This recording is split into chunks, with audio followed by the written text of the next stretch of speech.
Selamat pagi dan salam bagi kita semua. Bapak Ibu jemaat yang dikasihi di dalam Yesus Kristus, sebelum kita melakukan pekerjaan dan aktivitas kita di pagi hari ini, marilah kita sejenak untuk mendengarkan dan merenungkan firman Tuhan di pagi hari ini. Marilah kita berdoa. Damai sejahtera Allah melampaui segala akal, itulah yang memelihara hati dan pikiranmu di dalam Yesus Kristus Tuhan kita. Amin. Apa kabar Bapak Ibu Saudara jemaat yang dikasihi di dalam Yesus Kristus? Tentu doa dan harapan kami semuanya dalam keadaan baik di pagi hari ini. Renungan harian HKBP Sutoyo Resort Sutoyo hari ini Selasa 29 Juni 2021 dari Wahyu pasal yang ketiga ayat yang pertama. Demikian firman Tuhan, dan tuliskanlah kepada malaikat jemaat di Sardis.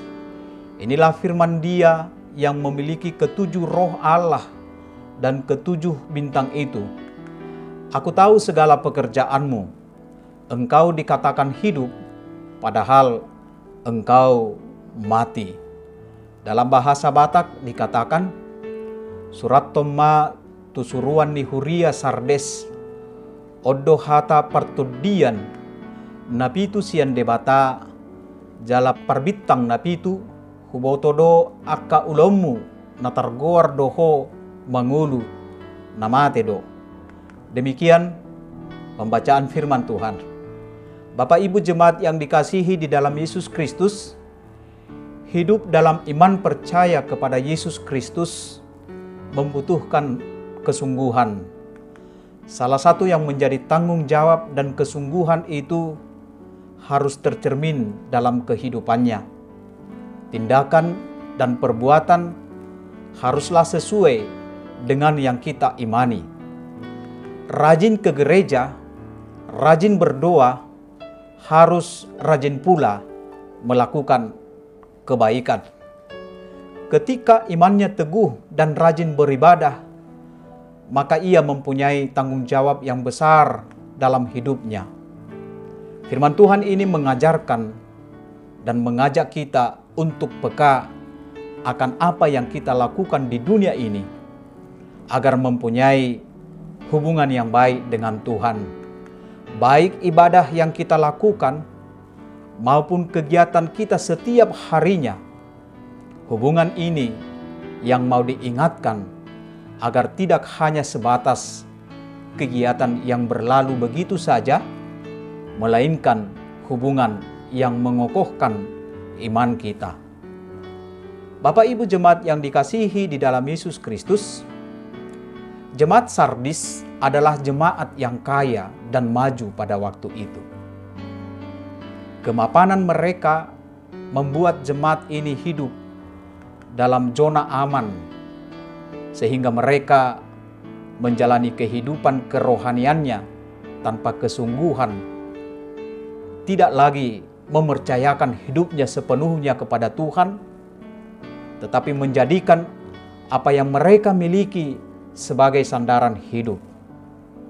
Mereka aktif dalam kegiatan rohani, namun dasar pelayanan bukanlah karena hati yang mengasihi Tuhan. Di balik kenyamanan mereka sebagai orang Kristen tidak dipakai untuk pertumbuhan iman.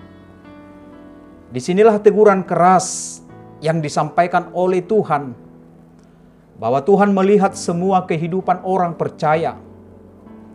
Di balik kenyamanan mereka secara finansial, Tuhan tidak melihat pekerjaan yang sempurna di hadapannya. Walaupun mereka hidup sebagai seorang Kristen, namun mereka mati secara rohani. Aku tahu segala pekerjaanmu. Engkau dikatakan hidup, padahal engkau mati. Istilah mati di sini menggambarkan kehidupan orang yang hidup di dalam dosa. Boleh saja orang secara fisik itu hidup, namun dari iman dia adalah mati. Ternyata tak satu pun pekerjaan yang mereka lakukan berkenan di hadapan Tuhan dan sempurna di mata Tuhan. Artinya, apa yang mereka lakukan tidak mendatangkan perkenaan Tuhan, tak membuat hati Tuhan disenangkan. Tuhan tidak merasa kagum ketika kita bisa melakukan pekerjaan dengan baik, tetapi Tuhan akan merasakan bahwa kita mengasihi Dia ketika kita hidup dalam persekutuan yang benar dengan Dia.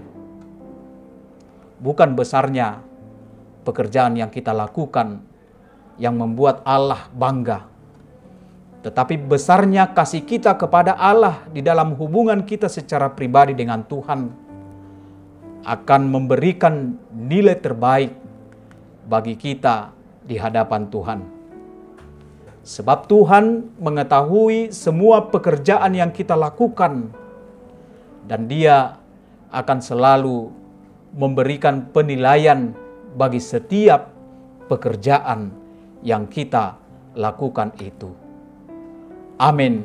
Kita berdoa. Ya Tuhan Allah, di dalam Yesus Kristus tidak ada yang tersembunyi di hadapan-Mu. Engkau Allah yang mengetahui segalanya.